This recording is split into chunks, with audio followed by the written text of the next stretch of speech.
नमस्कार, मी संदीप देसाई. बुलेटिनमध्ये आपल्या सगळ्यांचं स्वागत. बुलेटिनच्या सुरुवातीलाच महत्त्वाची बातमी. बीड जिल्ह्यातील मराठा तरुणानं नैराश्य पोटी आत्महत्या केली आणि त्यानंतर अजित पवार यांचा मुलगा पार्थ अस्वस्थ झाला आणि त्याने ट्विट करून आपल्या भावनांना वाट मोकळी करून दिली. मराठा आरक्षणाबाबत ते आक्रमक झालेत. पार्थ पवार आता सुप्रीम कोर्टात हस्तक्षेप याचिका दाखल करणार आहेत. एवढंच नाही तर मराठा नेत्यांनी आता जागं व्हावं आणि मराठा आरक्षणासाठी लढावं. महाराष्ट्र सरकारनं हस्तक्षेप करत हा मुद्दा सोडवावा असंही पार्थ पवार यांनी ट्विट केलंय. आणि राज्याचं राजकारण ढवळून निघालंय. न्यूज 18 लोकमतने सकाळपासून पार्थचं चॅलेंज नेमका आहे तरी काय हे जाणून घेण्याचा प्रयत्न केलाय. तर तिकडे मराठा आरक्षणाबाबत सरकारनं भूमिका न घेतल्यास 6 तारखेला मातोश्री बाहेर तीव्र आंदोलनाचा इशारा देण्यात आलेला आहे. आताची सगळ्यात महत्त्वाची बातमी आपण बघतोय की मराठा आरक्षण जे आहे त्यासाठी मराठा समाज आक्रमक झालेला आहे. बीड जिल्ह्यातल्या मराठा तरुणानं नैराश्यपोटी आत्महत्या केली. आरक्षण नसल्यामुळे प्रवेश मिळाला नाही आणि त्याच नैराश्यपोटी त्यानं आत्महत्या केली. विवेक असं या तरुणाचं नाव आहे. आणि त्यानंतर अजित पवार यांचा मुलगा पार्थ यानं अस्वस्थ झाला. त्यांनी ट्विट करून आपल्या भावनांना वाट मोकळी करून दिली. तर मराठा आरक्षणाबाबत पार्थ पवार आक्रमक झाल्याचं पाहायला मिळालं. तर आता पार्थ पवार सुप्रीम कोर्टात हस्तक्षेप याचिका दाखल करणार आहे. एवढंच नाही तर मराठा नेत्यांनी आता जागं व्हावं आणि मराठा आरक्षणासाठी लढावं. महाराष्ट्र सरकारनं हस्तक्षेप करत हा मुद्दा सोडवावा असंही पार्थ यांनी आपल्या ट्विटमध्ये म्हटलेलं आहे.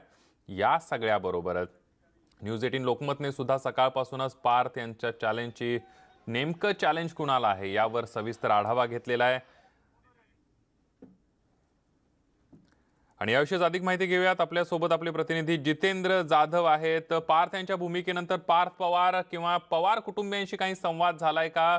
पार्थ पवारांच्या पुढच्या भूमिकेबाबत नेमकं काय कळू शकलेलं आहे का जितेंद्र? संदीप, आपण दिवसभर ही घडामोडी पाहतोय. पार्थने जी आज ट्विटरवर ट्विट केलेलं आहे त्यानंतर संपूर्ण मीडियामध्ये चर्चा तर सुरूच आहे. आज दुपारी आपण 1च्या सुमारास आपण पार्थ पवार यांना मोबाईलवरून संपर्क साधण्याचा प्रयत्न केला. त्यांनी मोबाईल रिसिव्ह केला. रिसिव्ह केल्यानंतर आपण त्यांना विचारलं की आपली भूमिका कधीच आपण स्पष्ट करणार आहेत. मग त्याच्यानंतर पार्थ पवारांनी आपल्याला स्पष्ट सांगितलं की मी आणि लॉयरशी चर्चा चालू आहे. याचिका दाखल केल्यानंतर म्हणजे याचिका संदर्भात त्यांचं ऑलरेडी तिथं कन्व्हेन्शन चालू होतं, कधीच दाखल करायची काय करायची, आणि त्याच्यानंतर वकिलांशी सल्ला घेऊन ते मीडियासमोर आपली भूमिका स्पष्ट करणार आहेत. तोपर्यंत ते आपल्या कुणालाही मीडियाला समोर येऊन आपली भूमिका स्पष्ट करणार नाहीत.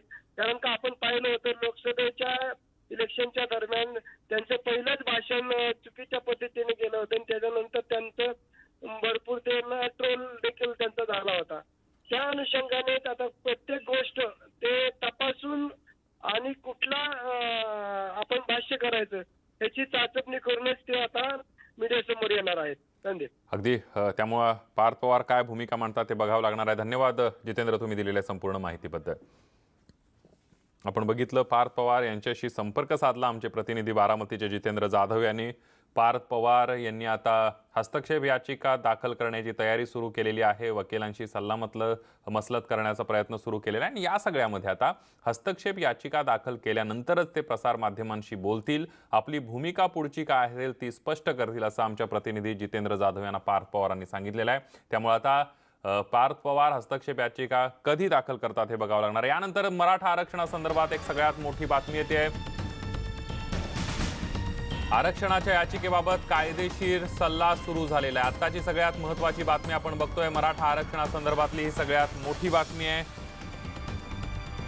मागच्या काही दिवसांपासून मराठा आरक्षणाच्या बाबतीमध्ये मराठा समाज आक्रमक झालेला आहे. त्याचबरोबर मराठा समन्वयक समिती असेल किंवा मराठा क्रांती मोर्चा सुद्धा आक्रमक झाल्याचं पाहायला मिळत आहे. आरक्षणाच्या याचिकेबाबत आता कायदेशीर सल्ला घ्यायला सुरुवात झालेली आहे. कायदेशीर सल्ल्यानंतर पार्थ पवार पुढची भूमिका घेणार आहेत. हस्तक्षेप याचिका दाखल करणार आहेत आणि ही हस्तक्षेप याचिका दाखल केल्यानंतरच पुन्हा एकदा ते माध्यमांशी बोलतील. थेट जाऊयात, आपले प्रतिनिधी जितेंद्र जाधव आपल्या सोबत आहे. जितेंद्र, एकंदरीत आपण पाहिलं संदीप, कारण का त्यांनी सत्यमेव जयतेची पोस्ट असेल, त्याच्या अगोदरची पोस्ट असेल आणि ह्या पोस्ट त्यांनी ट्विटरवर पोस्ट केल्यानंतर ते अजून देखील मीडियासमोर आले नाहीत. नंतर आपण नाराज झाले, पण आपण त्याच्या बातम्या देखील गेल्या उद्या बारामतीमध्ये त्यांची कुटुंबासमेत बैठक आयोजित होणार होती. त्या बैठक देखील आपण आयोजित केली, परंतु मीडिया समोर त्यांनी बोलण्यास नकार दिला. आज दुपारी 1च्या दरम्यान 1 ते 1:15च्या दरम्यान आपण त्यांना फोनवर संपर्क साधला. त्यांनी स्पष्ट आपल्याला सांगितलं आहे की मराठा समाजाच्या आरक्षणासंदर्भात माझं लॉयरशी बोलणं चालू आहे. लॉयरशी माझं बोलणं झाल्यानंतर त्यानंतर पुढची दिशा काय असणार आहे काय नाही ती लॉयरशी बोलून झाल्यानंतरच ती मीडिया समोर आपली भूमिका स्पष्ट करणार आहे. आणि त्यामुळं एकंदरीत आपण आता ह्याच्यावर राष्ट्रवादीचे अध्यक्ष शरद पवार यांच्या काय प्रतिक्रिया येतात, नंतर आपण पार्थ पवार यांचे आई सुनेत्रा पवार यांना देखील आपण संपर्क साधण्याचा प्रयत्न केला, परंतु त्यांनी मोबाईल रिसिव्ह केला नाही. आपण एकंदरीत आपण आता अगदी जितेंद्र, सगळ्यात महत्वाची बातमी तुम्ही दिलेली आहे. पार्थ पवार यांनी न्यूज 18 लोकमतला दिलेल्या माहितीप्रमाणे आता त्यांनी याचिकेबाबत कायदेशीर सल्ला घ्यायला सुरुवात केलेली आहे. पुढच्या काही दिवसांमध्ये पार्थ पवार हे मराठा आरक्षणासंदर्भात सुप्रीम कोर्टामध्ये हस्तक्षेप याचिका दाखल करणार आहेत आणि त्याच अनुषंगाने त्यांनी आता वाटचाल सुद्धा सुरू केली आहे. आज त्यांनी ट्विट केलं, राज्यभरामध्ये चर्चा सुरू झाली. मराठा समाजाबद्दल, मराठा आरक्षणाबद्दल पार्थ पवार आक्रमक झाल्याचं पाहायला मिळालं. सरकारच्या विरोधी भूमिका आहे अशी एकीकडे चर्चा सुरू होती, मात्र सरकारमधील घटक पक्ष असलेल्या राष्ट्रवादी काँग्रेसनं हे जे फेटाळून लावलेलं आहे, सरकारच्या विरोधातली भूमिका नसल्याचं म्हटलंय. मात्र पार्थ पवार यांच्याशी न्यूज 18 लोकमतनं संपर्क साधला त्यावेळेला पार्थ पवार यांनी अशी माहिती दिली आहे की याचिकेबाबत आता कायदेशीर सल्ला घ्यायला सुरुवात झालेली आहे. पुढच्या काही दिवसांमध्ये याचिका दाखल होईल आणि त्यानंतर आपण माध्यमांशी बोलू. तोपर्यंत आपण माध्यमांशी बोलणार नाही अशी माहिती न्यूज 18 लोकमतला पार्थ पवार यांनी दिलेली आहे. आताची सगळ्यात महत्वाची बातमी आपण बघतोय. पार्थ पवार यांनी सकाळीच ट्विट केलं होतं की मी हस्तक्षेप याचिका दाखल करणार आहे. प्रफुल्ल साळुंखे आपले प्रतिनिधी आपल्या सोबत आहेत. प्रफुल्ल, आपण बघतोय पार्थ पवार यांनी आपल्याला ज्या पद्धतीने माहिती दिली, आता त्यांनी कायदेशीर सल्ला घ्यायला सुरुवात केलेली आहे. पुढच्या काही दिवसांमध्ये ते हस्तक्षेप याचिका दाखल करतील आणि माध्यमांसमोर येतील. नक्कीच आपण जर पाहिलं तर आपले बारामतीचे प्रतिनिधी यांना त्यांनी ही माहिती दिली आहे की मराठा आरक्षणाच्या संदर्भात हस्तक्षेप याचिका जी आहे ती दाखल करण्यात येणार आहे आणि त्याचबरोबर त्याचं नेतृत्व जे आहे ते कदाचित पार्थ पवार हे देखील करतील. आणि या सकाळपासून ज्या पद्धतीने पार्थ पवार यांनी मराठा आरक्षणाच्या संदर्भात भूमिका या ठिकाणी ट्विटरद्वारे व्यक्त केली, त्यानंतर नक्कीच कुठेतरी काँग्रेस आणि राष्ट्रवादी काँग्रेसमध्ये या संपूर्ण चर्चा आणि पार्थची एकूण भूमिका यावर देखील चर्चा झाली. पण आपण जर पाहिलं संदीप की गेल्या वेळी जेव्हा सुशांत सिंग प्रकरणाच्या संदर्भात सीबीआयला हा तपास द्यावा हे ट्विट केल्यानंतर ज्या पद्धतीने पक्ष अडचणीत आला होता, तो यावेळी मात्र काँग्रेस असेल राष्ट्रवादी काँग्रेस असेल यांनी सावध भूमिका घेतली आणि मराठा समाजाला आरक्षण द्यावं ही भूमिका काँग्रेस आणि एनसीपीची देखील आहे आणि त्याच पद्धतीचं वक्तव्य पार्थ पवारांनी केलंय. अशी भूमिका जी आहे ते काँग्रेस राष्ट्रवादीच्या वतीनं आता या ठिकाणी घेण्यात येते आहे. संदीप, अगदी प्रफुल्ल, या सगळ्यामध्ये कुठेतरी पार्थ पवार पुढच्या काळामध्ये मराठा आरक्षणासंदर्भात मराठा समाजाचं नेतृत्व करताना दिसतील का, अशी सुद्धा चर्चा आता समाज माध्यमांमध्ये सुरू झाली. त्याबद्दल काय सांगशील? नक्कीच एक प्रयत्न तो असू शकतो, कारण ज्या पद्धतीने मराठा समाजाच्या आरक्षणाच्या संदर्भातली जे नेतृत्व आहे ते अनेक वेगवेगळ्या संघटनांकडे आहे. आता संभाजीराजे असतील, त्याचबरोबर उदयनराजे असतील, हे नेतृत्व करत नसतील, स्वतःहून सांगत नसतील, तरी देखील त्यांच्याकडे एक प्रकारचं नेतृत्व आलंय आणि तीच भूमिका जी आहे ती कदाचित पार्थ पवार यांच्याकडनं या ठिकाणी व्यक्त केली जाऊ शकते. पण आज जर आपण मराठा सकल मोर्चाच्या अनेक समन्वयकाशी जेव्हा त्यांचं मत या ठिकाणी घेतलं, त्यावेळी अनेक मराठा संघटनांचं म्हणणं आहे की ही संपूर्ण जी चळवळ आहे ती जनतेची चळवळ आहे, यात कुठलंही नेतृत्व नाही. तर पार्थ पवार यांना नेतृत्व करायचं असेल तर त्यांनी आधी जनसामान्यांसोबत यावं आणि या आंदोलनात सहभागी व्हावं, त्यानंतर जनता ठरवेल की कोण नेतृत्व या ठिकाणी करेल. पण नक्कीच पार्थ पवार यांचा एक साधा प्रयत्न असेल. पण अनेक वर्षांपासून मराठा आंदोलनात अगदी प्रफुल्ल, या सगळ्यामध्ये कुठेतरी राजकारणामध्ये आघाडीवर असलेले रोहित पवार आणि पार्थ पवार यांच्यामध्ये हा संघर्ष निर्माण होऊ शकतो का पुढच्या काळामध्ये? राजकीय प्रत्येकाचं राजकीय जे अस्तित्व आहे ते टिकवण्याचा प्रत्येक जण या ठिकाणी प्रयत्न करत असतो. जेव्हा पार्थ पवार यांनी लोकसभेची निवडणूक लढवली त्यांना साहजिक पराभव या ठिकाणी पत्करावा लागला आणि रोहित पवार यांनी निवडणूक लढवली त्यांना विजय या ठिकाणी विजय मिळाला आणि त्यांनी एक सामाजिक काम जे आहे ते नेतृत्वाच्या माध्यमाने असेल किंवा लोकप्रतिनिधीच्या माध्यमातून असून सुरू केलं असेल. आणि नक्कीच जर रोहित पवार या ठिकाणी राजकारणात स्थिर होत असेल तर साहजिक आहे कोणी असेल तरी तो आपण स्वतः या ठिकाणी कसं राजकारणात प्रस्थापित होऊ याचा प्रयत्न करत आहे आणि त्याच पद्धतीने कदाचित पार्थ पवार हे देखील करत असतील त्यात कुठलीही शंका नाही. अगदी प्रफुल्ल, यामध्ये आता पार्थ पवार हस्तक्षेप याचिका दाखल करणार आहेत. संभाजीराजे आणि नरेंद्र पाटील यांनी मुख्यमंत्र्यांची भेट घेतली. दुसरीकडे मराठा क्रांती मोर्चा, मराठा ठोक मोर्चा हे आपापल्या पद्धतीनं कुठेतरी प्रयत्न करताना दिसत आहेत. या सगळ्यामध्ये सगळ्यांनी एकत्र येणं गरजेचं असताना प्रत्येक जण आपापल्या परीनं प्रयत्न करतोय, याबद्दल काय सांगशील?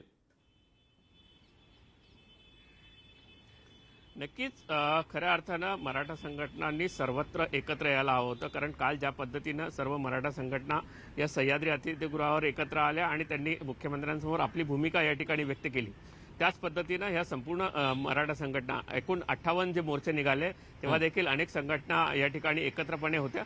पण कुठेतरी मराठा आरक्षणाचा मुद्दा सुप्रीम कोर्टामध्ये जेव्हा गेला त्यावेळी प्रत्येकानं याचं श्रेय आपल्याकडे घेण्याचा या ठिकाणी प्रयत्न केला होता. पण जेव्हा या ठिकाणी आरक्षणला स्थगिती मिळाली त्यानंतर पुन्हा कुठेतरी वेगवेगळे आरोप प्रत्यारोप जे आहेत ते संघटनांमध्ये या ठिकाणी सुरू झाले आणि नक्कीच त्याच्यामध्ये वेगवेगळे नेतृत्व हे पुढे येणं स्वाभाविक आहे आणि तशा पद्धतीनं ही चाचपणी देखील आहे का हे देखील या ठिकाणी जी गुप्त ज्याला आपण म्हणू शकतो चर्चा जी आहे ती सुरू झालेली आपल्याला पाहायला मिळते. अगदी प्रफुल्ल, या सगळ्यामध्ये आपण बघितलं राम मंदिराच्या बाबतीमध्ये पंतप्रधानांना पत्राद्वारे अभिनंदन करणं असेल, सुशांत सिंग राजपूतच्या प्रकरणामध्ये सीबीआय चौकशीची मागणी असेल किंवा या सगळ्या पार्श्वभूमीवर पार्थ पवार वेगवेगळ्या ट्विट करतायत. कधी पक्षाच्या विरोधामध्ये त्यांची भूमिका असते किंवा आपल्याच पक्षाच्या गृहमंत्र्यांवर त्याने अविश्वास दाखवला.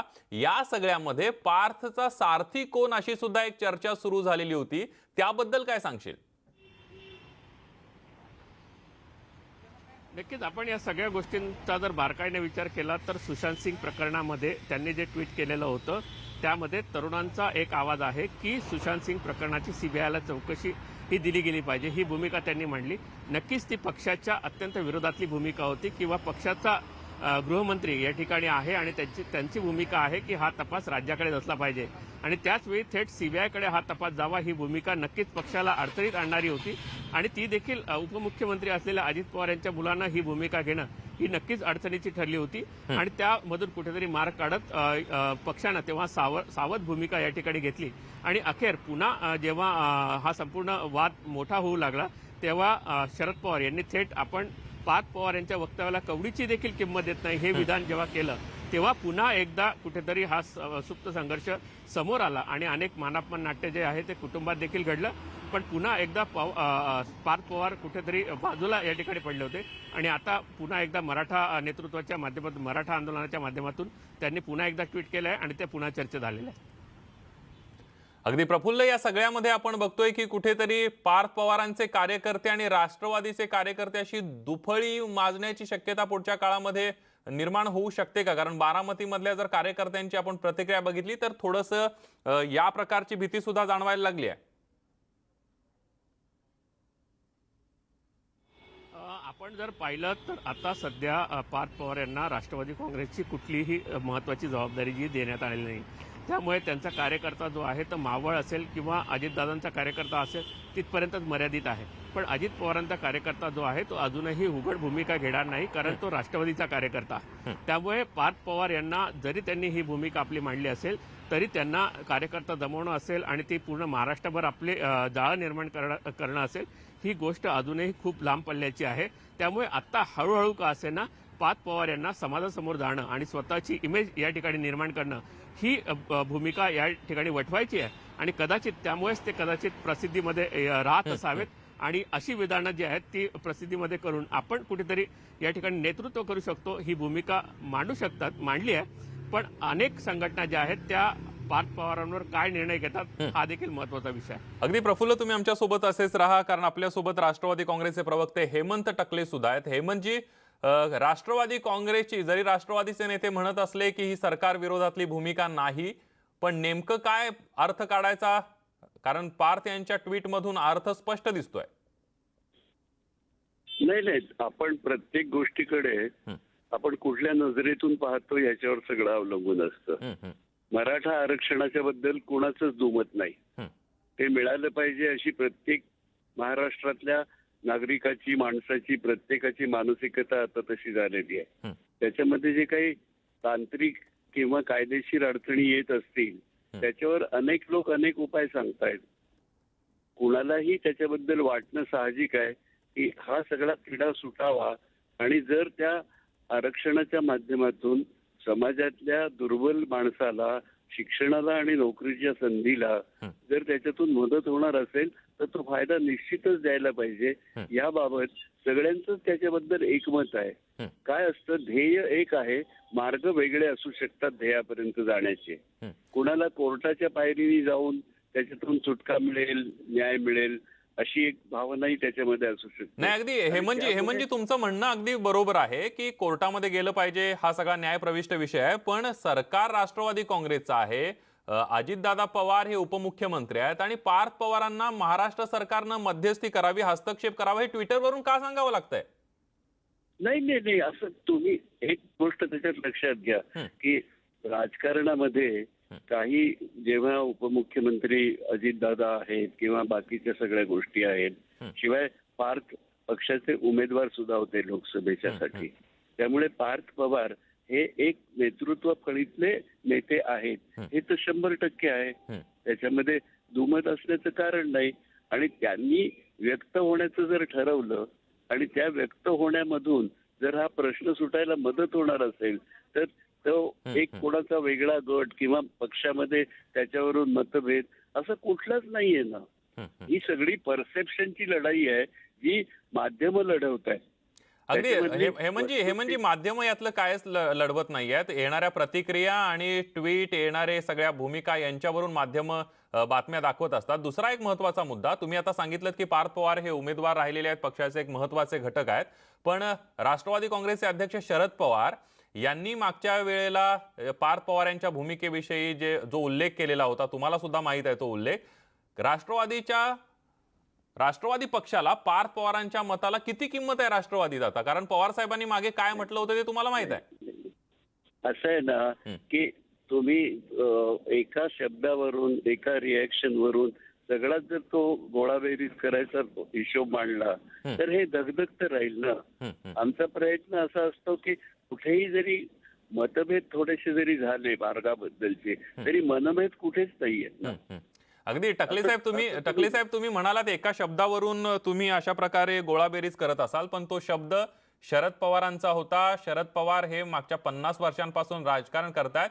या सगळ्यामध्ये पार्थ पवारांची वारंवार नाराजी समोर येताना दिसते. ट्विटच्या माध्यमातून असेल किंवा वेगवेगळ्या माध्यमातून ते व्यक्त करताना दिसत आहेत. नाराजीचं नेमकं कारण काय आहे? नाही, असं बाहेर वाटतंय ती नाराजी आहे असं तुम्ही का म्हणताय? तुम्ही त्याला नाराजीचं लेबल कसं? हेमंत टकलेजी, ती नाराजी असं आम्ही नाही म्हणत, पार्थ पवार यांच्या ट्विटवरून ते नजरेला पडतंय. नाही, कसं आहे ना, त्या आपली भाषा इतकी सुंदर असते की त्याचे कसे आपण इंटरप्रिट करतो. मला एक सांगा टकले साहेब, मला एक सांगा, गृहमंत्री अनिल देशमुख आहेत राष्ट्रवादी काँग्रेसचे. गृहमंत्र्यांची आदल्या दिवशी भेट घेतात आणि दुसऱ्या दिवशी पार्थ पवार म्हणतात की सीबीआय चौकशी झाली पाहिजे सुशांत सिंग राजपूत प्रकरणाची. यामध्ये त्यांची नाराजी आहेच ना. मग जर आपल्याच पक्षाचे गृहमंत्री आहेत आणि ट्विटवरून ते सीबीआयची मागणी करतायत, दुसरीकडे मंदिरांच्या पेक्षा हॉस्पिटल पाहिजेत असं शरद पवार म्हणतायत, आणि तिकडे राम मंदिराच्या बाबतीमध्ये पंतप्रधानांचं ते कौतुक करतायत, पत्र लिहून अभिनंदन करतायत. मग याला नाराजी म्हणायचं नाही किंवा पक्षाच्या विरोधातली भूमिका म्हणायची नाही तर काय म्हणायचं? मला तर याच्यात नाराजी दिसत नाही किंवा पक्षाच्या विरोधी भूमिका दिसत नाही. अगदी कारण शेवटी तुम्ही त्याच्याकडे कुठल्या दृष्टीतून बघताय? कारण मंदिरं उघडा असं राष्ट्रवादीच्या अनेक नेत्यांनी सुद्धा सांगितलं ना. एकट्या पार्थ पवारांनी सांगितलं अशातली गोष्ट नाहीये. अगदी हेमंतजी, मंदिरं उघडायचा प्रश्न नव्हता, राम मंदिरासंदर्भातला प्रश्न होता. धन्यवाद तुम्ही न्यूज 18 लोकमतशी बोललात त्याबद्दल आणि तुमची भूमिका मांडलीत, राष्ट्रवादी काँग्रेसची भूमिका मांडलीत त्याबद्दल. आपण बघितलं राष्ट्रवादी काँग्रेसचे प्रवक्ते हेमंत टकले आपल्या सोबत होते आणि त्यांनी अनेक वेळा सांगायचा प्रयत्न केला की पार्थ पवार हे नाराज नाहीये, पक्षाच्या विरोधातली भूमिका घेतलेली नाहीये, पण जे आहे ते स्पष्ट दिसतंय. एक छोटासा ब्रेक घेऊया, पहा फक्त न्यूज 18 लोकमत.